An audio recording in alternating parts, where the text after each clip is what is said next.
When your body forces a medical timeout, it completely resets your definition of career freedom. In this episode, multilingual consumer goods GM Roger Simo shares how a near-death health scare shifted his perspective on corporate metrics, value frameworks, and what it truly means to control your time by choice. Let's dive in and let's get you to optionality. Today's episode is sponsored by Billy Keels Advisory Services. If you want to learn more about how to make your 99 optional, just go to makeitoptional.com. Once again, that's makeitoptional.com.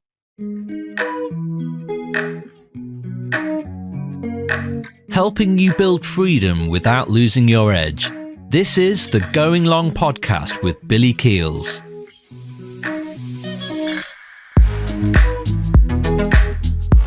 Now, it's not every day that you get a chance to learn from an ex-corporate senior leader with over 20 years leading some of the most globally recognized brands and doing that across Europe as well as West Africa. And doing this while holding roles like country manager and general manager for large companies like Molson Coors and SAB Miller and Asahi and Equatorial Coca-Cola Bottling Company. Very, brands that probably everyone in this world has heard of. Aside from that, check this out. He's also a former semi-professional basketball player who still enjoys competing. And, oh, by the way, he also speaks 5 languages and he holds true to his heart 4 core values. It gives me great pleasure to welcome to today's conversation none other than Mr. Roger Simo Garcia. Roger, welcome to the show, man. Thank you so much, Billy. And thanks for the great introduction. It sounds that I'm a very important person. So thanks for that. It's my pleasure to be here. Well, I appreciate it. And by the way, this is all of the things that you've done. Actually, this isn't even all of the things that you've done. It's just a little bit of your story. So there's a lot more that we're definitely going to unpack as we get started. And I guess I really just want to ask the first question is, and maybe this is something that I've started to realize more and more. And I guess as I realize in life, one of these things about life is that at a certain point, we're all going to die. It's just the reality. But hearing about death and actually experiencing it firsthand, that's something completely different. And then when you have the opportunity to actually live and tell about it, well, that does something even different, not just to you, but for you. Can you tell us maybe about your near-death experience and how that shaped your worldview today? Yeah, sure. So I've been always a person that tried to enjoy the moment and be aware of how lucky I've been. But yeah, like 1 year ago, in this moment, I was in the hospital. So I was working in Cabo Verde for Coca-Cola. And I had a problem with an appendicitis that suddenly, became problematic. So I had surgery, but then it got infected. I was evacuated with narcotics, so I could arrive home. Then arrived here in quite bad condition. Anyway, I had 4 more surgeries, so in total 2 months in the hospital. And I know now that if I didn't leave Cabo Verde, I would have died. So that gives even more perspective of how volatile and fragile life is. I'm very grateful that I'm here, that I didn't have any collateral damages, and I'm healthier than before. It's so. And I guess just make me even more aware of to enjoy life and just all the small details, because we give a lot of things for granted, and when these kind of things happen, then it's like it just makes you even more grounded and say, okay, I need to enjoy everything, so because maybe I don't have it anymore. Yeah, it's one of these things, especially when you have an opportunity. You mentioned you had an opportunity to be working in a different place, in a different country, and these things can happen anywhere. I mean, it could happen when you're walking down the street. It could happen no matter where. But what did that mean for you to go through that type of experience and realize that you could still get back home in spite of the adversity that was at hand? Yeah, no, at the end, my reflection after that is like, I'm very grateful of the experience that I had in Cabo Verde professionally and from a human perspective. Like, as you say, this, an appendicitis or an accident can happen to you working or being on holidays or just even playing basketball or, doing something that you like. So at the end, I didn't associate, that accident with work. And then, accidents may happen, but then you have an opportunity after just to continue doing your life. So in that regard, it's just, I didn't get stuck into that problem or that incident. I'm just like very grateful of the overall experience that I had, regardless of that physical or health problem. So yeah. Yeah. And when you can have the perspective, right? Because you mentioned to us that this was something that took place a year ago. And I can imagine in the moment, it was more, I'm sure, one of the things that was quite challenging. And now that you have, a year later, you have this bit of gratitude. Sometimes people can find it's difficult to find moments of gratitude or thankfulness when you go through something that's very, very challenging. What do you think it is about you that allows you to be grateful a year after something so challenging? I don't know. As I said before, really, I think my nature, it's been always like this. If you ask my friends, they will say I've been always very positive. Okay. So I guess my ground or my background already had that positivism about life. And then, so I guess, it just helped me to see it this way, Yeah. So I'm just lucky. Lately I just had discussions with people around me, friends and family, about if they would repeat, their 15s, their 20s or 30s and 40s. And because I always would repeat, being 10 or 15 or 20, because all my life felt very lucky. But surprisingly, I've talked to quite a lot of people that they say that they would not repeat some of those ages. That they are happy now, or that, maybe. So that to me, it's a bit surprising. So it makes me even more aware of how lucky I've been all my life. Yeah. So. Yeah. I would tend to say I'm sure you've created some of your luck as well. But the mindset and the optimism, that is truly something that is, at least I've found that is really about the person. And in spite of anything that happens, you can find the positive aspects of that. Now, one of the things that, I wanted to jump right in, but maybe you could tell us also a bit about your background in terms of professional background. And I know that sometimes being number two for people is a little bit challenging. For other people, they like to take it on as a motivation. Talk to us about that. So, in most of the companies in fast-moving consumer goods like spirits, beer, and so on, I've always been the outsider.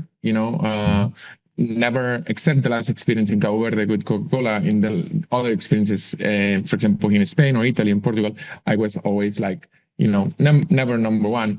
So at the end, you need to develop a different type of mindset and develop some skills to be more competitive, because you don't have the resources. So you need to be more creative. And in my case, I thrived, with those challenges of, okay, can we be smarter than competition?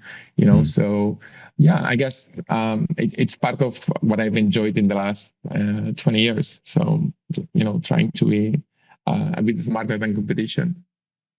Yeah. And some people would see that as such a challenge, because to your point, you talked about how if as you're let's say chasing number one, you have to be more resourceful. So it revolves around having a different way of thinking, a different way of doing, and not just for yourself, but you're leading organizations you talked about before, whether country manager or your general manager. Can you talk about what it takes to also get the organization to follow your lead? Because sometimes it can be challenging to do things differently. So one of the things that I liked about, because at the end I've worked for big corporations, but there were small business units, and by being the outsider at the end, as I said, and not having all the resources, I needed to do like a lot of things. So at the end, having different hats at the same time. And I liked that, because at the end it gives exposure to doing different things. So then it's part of the learning process of and growing. So I liked that, and the teams that I've worked with, they could see that I was enjoying that and that I was growing while the business was growing. So I think the people that I've been surrounding myself had the same mindset, and we grew together from a professional, but also from a personal perspective. So I think that just doing a bit of everything was cool. Because sometimes in bigger corporations or on business units that are massive, maybe you just do one specific thing, and you're in a cluster. But in smaller business units, you can do more things, and I like it. Yeah. So having that ability to wear different hats for the type of leader that you are. And that you were during your corporate experience, it really played to your strengths, which allowed you to then bring people along, both in the professional realm and helping them to develop their skills and their talents, which is something that is great. And so, I talked about in the very beginning, over 2 decades that you had the corporate experience in leading these organizations. Now, anybody who's watching the video version, you won't even believe that Roger has been in over 20 years in the corporate world. But yes, it's true. He takes good care of himself. What I would also say is, as a senior leader in the type of roles that you were in, you were there for over 25 years. And at the same time that you lived there in this corporate life, you're also interested in being able to expand beyond the horizons of corporate and understand more about having a business or businesses on the side. So talk to us about maybe what it was that corporate that left you very fulfilled. What was it that you were missing in corporate that still led you motivated to also, in your free time, be able to build businesses on the side? Yeah, I guess in my family, especially from my mom's side, I've seen always this entrepreneurship, mindset. And I guess, I don't know if it's something in genetics, but something, arrived me, from her. So I've always, besides being in corporate and having freedom within corporate, as I said, I could do a lot of things. I always had this, desire of creating something on my own. So while being in corporate, in my free time, I've tried to do, side businesses in, real estate and hospitality. I tried to do something in startups, things like that. But yeah, always, on the side. I can say it's not easy. So it's not easy, but my thought is, I'm sure every one of those ventures worked perfectly. So they were all very, very simple. They were all extremely profitable. Every single one of them worked perfectly. Is that correct? No, that's completely false. Okay. Yes. That was a trick question. Of course not. So, and we tend to talk a lot about, like, not here, because I like to keep it real for everyone. But maybe you could tell us about one of the things that you felt that was a bit of a challenge. As you were, having these ideas, there's genetics that's a part of it. As you said, you saw this from your mother growing up. And at the same time, you were a high performing executive. And at the same time, you had this desire to do things on the side, but it wasn't always easy. Maybe you can pull the curtain back and let us understand a bit of what you went through. Yeah. So one of the things as an executive in corporate, at the end, I always try to do at my best. Best performer. I thrive giving good results, above target if possible, and so on. Not for the sake of money, just because it's the way I try to do things, even when I played basketball. But anyway, we'll talk about that. Don't worry, we're coming to that.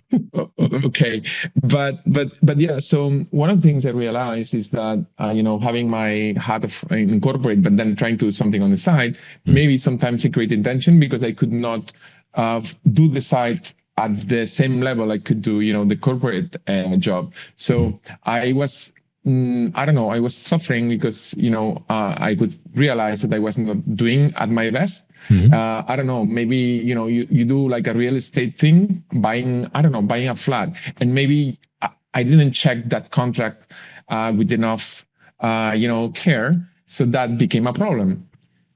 So this is an example of, okay, I knew that I could have done better, Yeah. So, Roger, I'm going to share a story with you. And the Going Long family, some of them already know this story, but you talk about a real estate contract. I think it was my second or my third purchase of my property. It was a small multifamily property.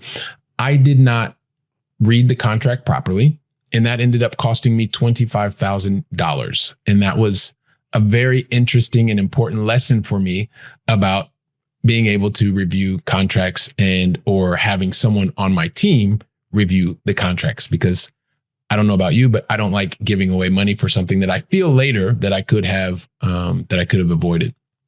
Yeah, so, definitely. Yeah.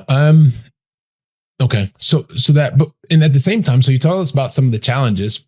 What were maybe as you were building these businesses on the side, and not all of them worked the way that you wanted them to, but what was it that actually gave you more of the motivation or the strength to continue to do that? Because you mentioned that you've not just done it once, you had it multiple attempts. Yeah. So one of my core values, it's freedom. Mm-hmm. So I guess that I am trying to create that freedom for me. So I think that's the end goal for me, to have a life that is aligned with one of my main core values. So yeah, that's what keeps, driving that behavior of, trying. Yeah. So, and I would say that you even go beyond trying, you're actually doing, and then you're getting the result. Yeah. You're getting the result. And then based on the result, you either adjust and you move towards the result you want, or you realize, you know what, it's not worth the effort. I'm going to go ahead and do something else with my time, my effort, and my energy. So you just started talking about one thing, and one of the things that I find extremely interesting about the way that you live your life is, and I talked about it in the very beginning, you've just mentioned it now, but you truly live your life according to 4 core values. I would love for you to share with the Going Long family, if you could give us some insight into those 4 core values, Roger, and then also talk to us about how those 4 core values are part of the way that you live your life, that you make decisions, and also that you lead others. Yeah. So one, to me, and it's the most important one, is kindness. I think being kind to myself and being kind to others, it's very important. Then respect would be the second one, which is aligned with the first one. We can have different opinions, different perspectives about lives, but let's respect each other. Yeah. In the way we think, in the way we do things. And then the third one, besides freedom that I mentioned before, is friendship. And I extend this friendship to friends, but my partner, my family, I try to treat them all together as good friends. So I think these 4 core values, at the end, I try to to do my life around them and be to make sure that the moves I do are aligned with them. And I think to me, knowing them, having that framework, it allows me also to take decisions. Because sometimes it's like, okay, would this be aligned with, especially, regarding freedom, these kind of things. But then, and also the choice of being kind and being respectful, and being a good friend. So these kind of things. So yeah, to me, it's very important to have them very clear. So being able to have them clear, having examples, even where you talk about, the interactions, and was this specific action aligned with a kindness, for instance, or with respect? What did it take you to get there? And the reason I asked the question is there are so many, senior leaders, right? And I was in this similar kind of situation where you are so, busy doing what I call now the corporate busyness, that there are few times to really sit and say, okay, well, actually, what are my values? So maybe because I find it inspiring, but how do you come to the moment where you carve out the time and you really sit down and you recognize that, kindness, respect, freedom, and friendship are core to you, and you live or you do your best to live your life according to those principles or those values? Yeah. So I realized that I could have time to do introspection and so on. For example, when I did 2 masters, and while working, and then you realize, okay, I was able to to be a country director or whatever and do a master at the same time. So if I want, I can have the time. Even if when you start, you say that's going to be impossible, but then you're able to do it. So having that time for introspection, it's possible, but it's true that sometimes having an external support is important. In my case, I did it through, there was an external coach that was able to support me to define those core values. Gotcha. Like that was like 4 years ago or so. Okay. Yeah, and creating that space, even if the agenda sometimes it's just crazy. Yeah, so this is really interesting, right? Because this is, and I find myself, this is probably a very self-serving question, but I'm finding that very similar, right? You make time for the things that you prioritize at the end of the day, right? And so you talked about working with, you had an external coach that helped you define these 4 values. One of the things that I hear a lot, and I like to talk and get other people's perspective, is when you are in a high profile role, the high title, you're making, money, you can be in the multiple 6, sometimes people are in 7-figure salary type of roles. And there's this thought that you can only do what your role for your life, right? Even outside of working hours. But there's also what you just said, and maybe you can talk to that about how you can prioritize. You can still excel at your job. I mean, I was going to Hawaii even the last year that I was in my job, and I had, 400 and some odd different streams of income because I was investing in real estate. But sometimes it's a limiting belief that we can only do a certain amount. So maybe you could talk to us about that idea of prioritization, being able to excel in your role and find the effort and the energy to dive into something else as well. Yeah, no, as you said, if you want, you can. I guess the question is, how do you realize that you want to? What's that tipping point that you say, okay, I need this. I want to stop having this limiting belief. Because maybe if you're not aware that you have a limiting belief, then you're fine, or you believe you're fine. Yeah. But if you're aware, then you have the capacity to find that time for introspection, for doing something else besides corporate. Yeah. What was that moment for you when you realized that you wanted to do something else? Once again, and I insist, it's you perform well in your role. Like that is a must. And at the same time, it's, what was that moment like for you? I mean, for me, it was very clear. I know I had a very specific moment that I knew like I wanted something more. What was that moment, if you had one? And if so, if you could maybe explain it to us. I don't think I had a specific moment, Billy. I think it was an ongoing process of wanting to feel more fulfilled, and I think I've been quite good about, having a good balance between, work and personal life. But yeah, that doesn't mean that, in that personal life, I didn't want to do more things, besides my job in corporate. Yeah.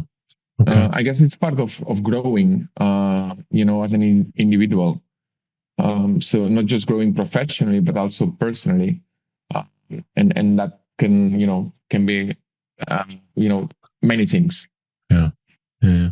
Well, and so I appreciate you sharing that and giving us that perspective as well. So for some people, there's a very specific moment, and for others, it's just, it's just something that has been there for a while. But also, right. So we've talked about your side business. We talked about, being in corporate, but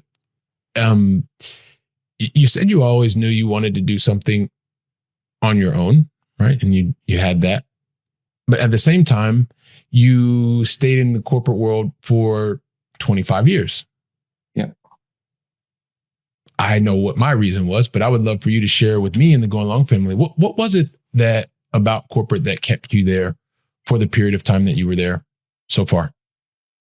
I would say that in in my case, I enjoyed my work. So I was not, I didn't feel burnout or, that I hated my job, to work on Mondays. No, I was lucky enough to in most of the cases to work with great teams, people that I was reporting to, but also, people that was reporting to me. I made friends. I was learning.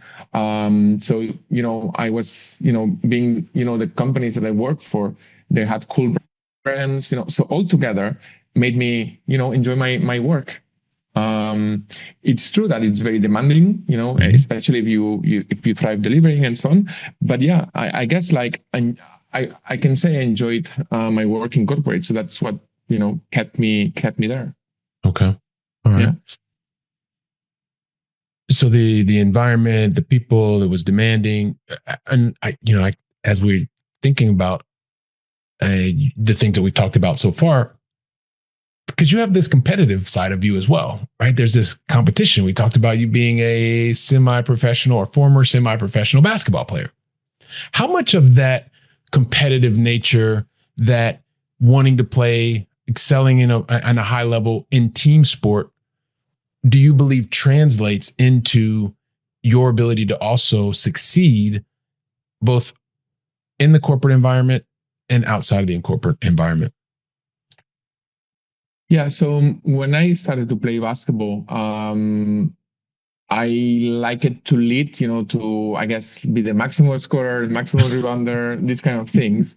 Then as I was growing, then that kind of like mindset changed a bit, and you understand that you need to be more like a team player. Yeah. Because unless you're a team player, then you will not win. Individually. So I think I took those lessons into the way I was working. Okay, so I can be a great performer, but I need to be aware that I'm gonna perform better if I'm surround myself by talented people that at the same time they are good teammates. So both, the soft skills and the hard skills are important. So that mindset from the team, in the basketball team, I've tried to create that atmosphere, in the corporate world. Okay. Yeah. So replicating that on-court experience, you make me think about I don't know if you've ever seen this. There's because you talk about being a star player, you're out there playing on your own and you're really there. But there's a process that probably one of the greatest basketball players ever went through in a similar kind of way. Have you ever seen or are you familiar with The Last Dance? Yeah, definitely. Okay. Yeah. All right. Has that had any impact on your life at all, or maybe lessons from that you could see?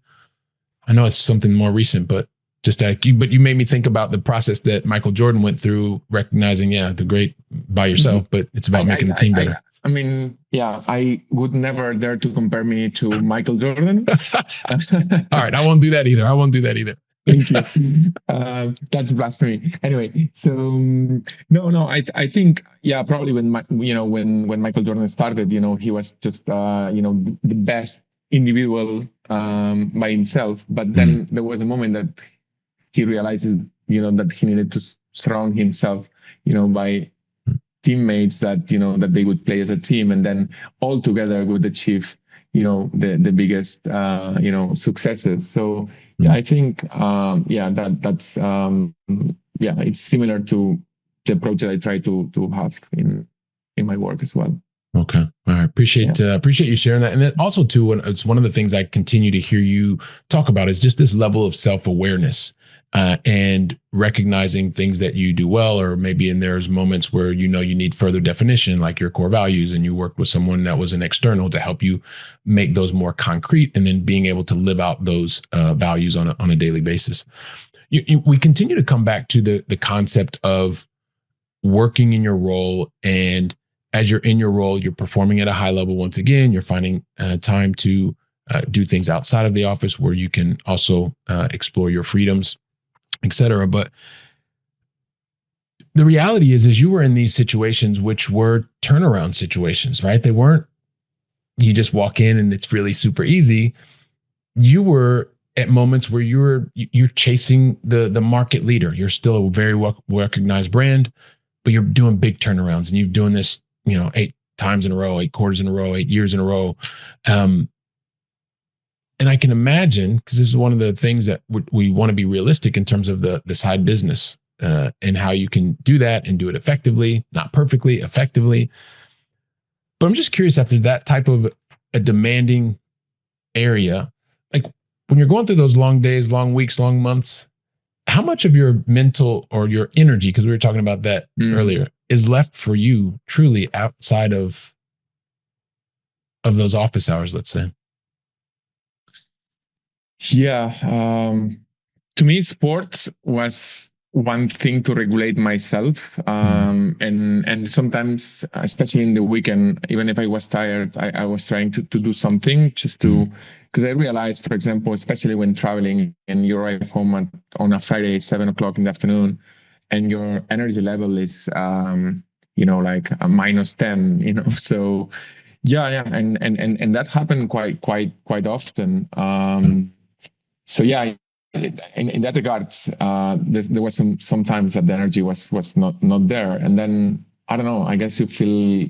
I felt that guilty because someone is waiting for you when you arrive, and you don't have the energy that the other person is waiting you to have. So that created a bit of tension as well. So yeah, it's a difficult one. Yeah, and so I appreciate you sharing this, because I mean I've lived through this.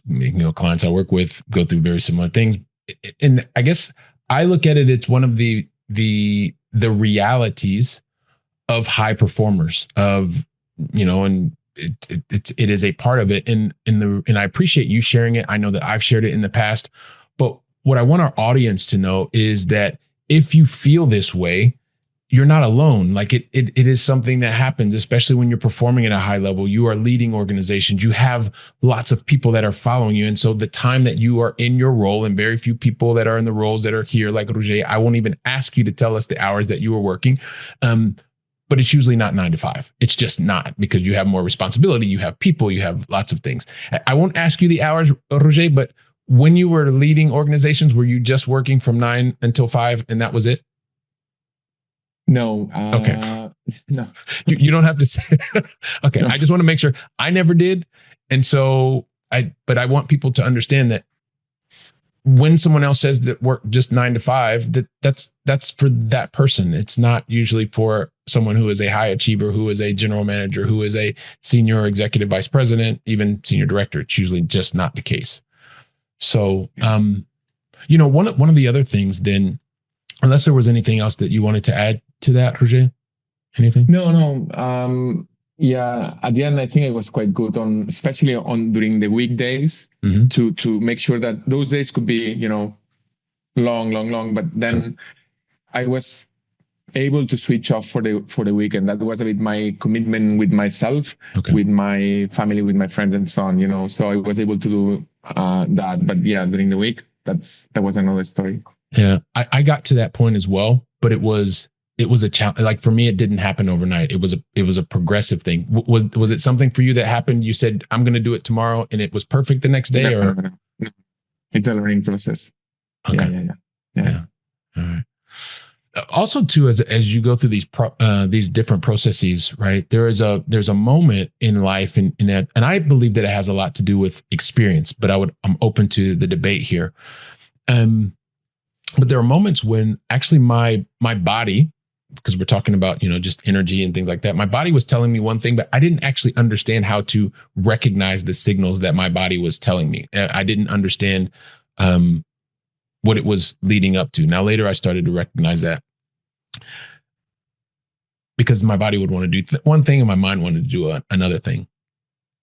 Has that ever happened to you? Did it happen to you when you were in your corporate roles? If so, can you also give us some insight into what that was like for you? Yeah. So, for example, when I was in Cabo Verde, when I had that episode of the appendicitis, somehow I think that my body was sending me a signal saying, look, maybe there's something that you're not doing right, or there's something that is not aligned with your core values. So, and maybe I was not paying attention. So after it happened, I reflected about it and said, maybe my body, it's just talking to me. So and in this, and maybe I was not listening, and my body said, okay, you're gonna listen. You will not have another option. So and I think that's a learning as well. We need to listen more what our body says.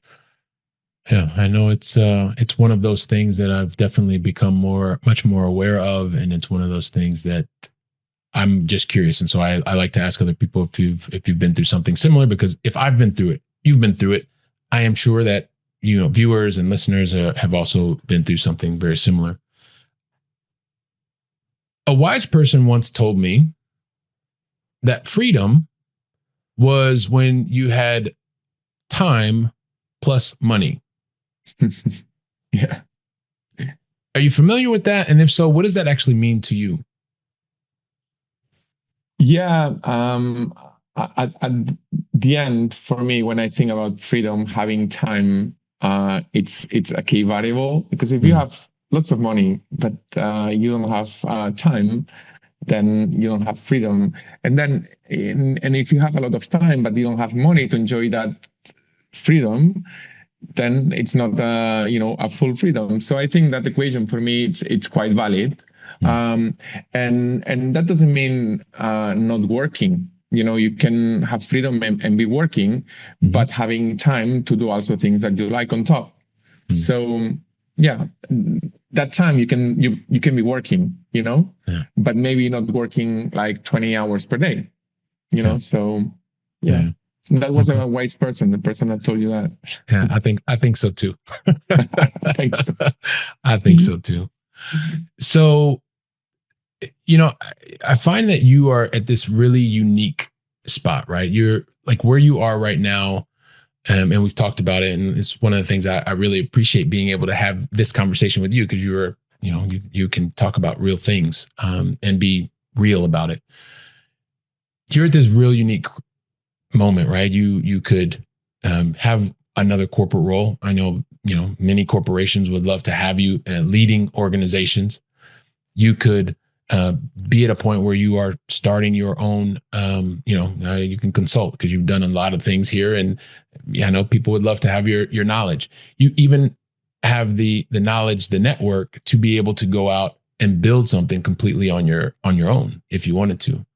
Like, what's the thing that nobody would say, or the one thing that probably people are not saying or even understand about someone who is fortunate enough to be in the position that you're in right now? Because it doesn't happen to that many people.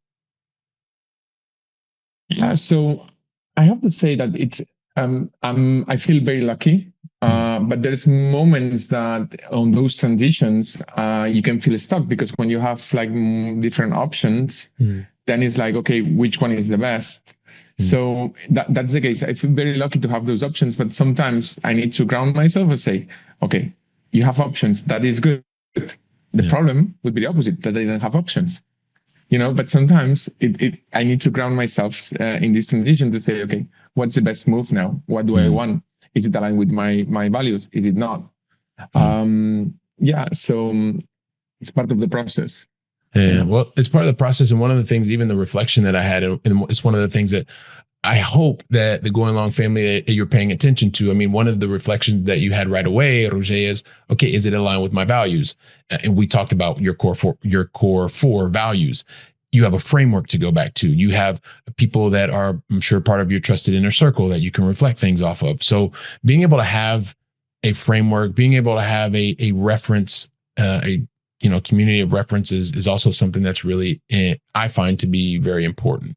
I don't know if you want to make a comment on that or not, Roger. No, I completely agree. Really, at the end, and I think that supporting circle, it's important that they challenge you, because sometimes people can love you, and because they love you, they're gonna tell you what you want to hear. Yep. And it's good that you have a circle that some of them can challenge you, even if sometimes it's hard. Yeah.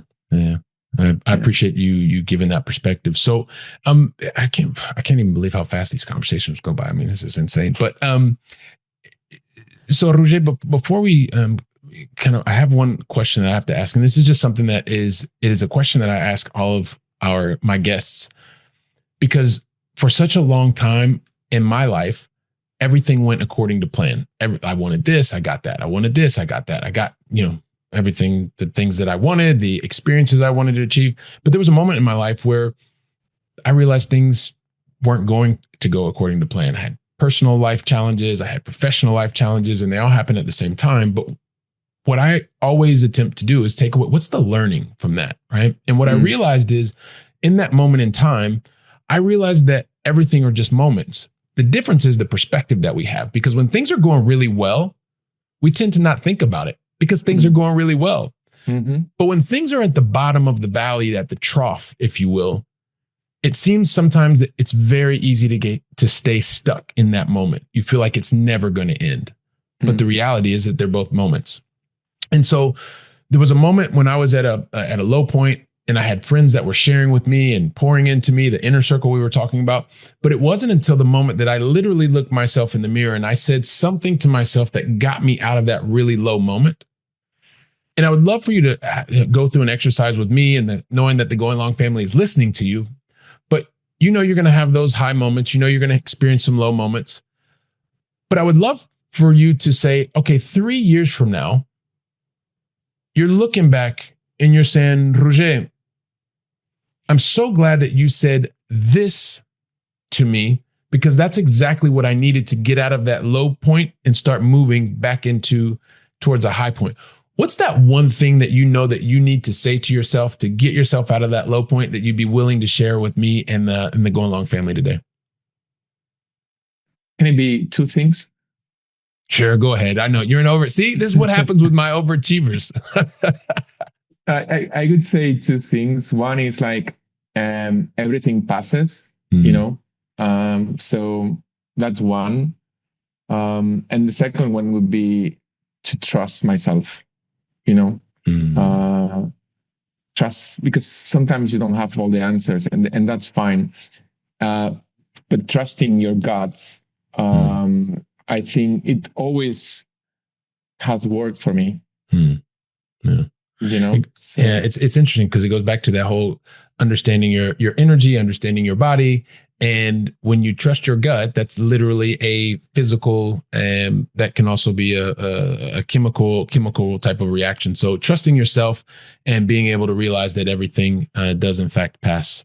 So like I said, Roger, I cannot believe how fast this conversation has gone by. It's amazing. It's amazing. I enjoy it so much. They literally fly by. And so I'm thinking of just you starting the conversation and you talking about just having the awareness of being able to enjoy your life, and whether that is on the professional side, on the personal side, and having this eternal desire of optimism, right? And so you've been in your professional career, you've led market leading brands, and you've understood what it's like to get the most out of the resources, be able to motivate people, be able to bring your own unique leadership style to be able to, like I said, with less resources, go out and become the number one, and to be able to go out and put in the best practices in place.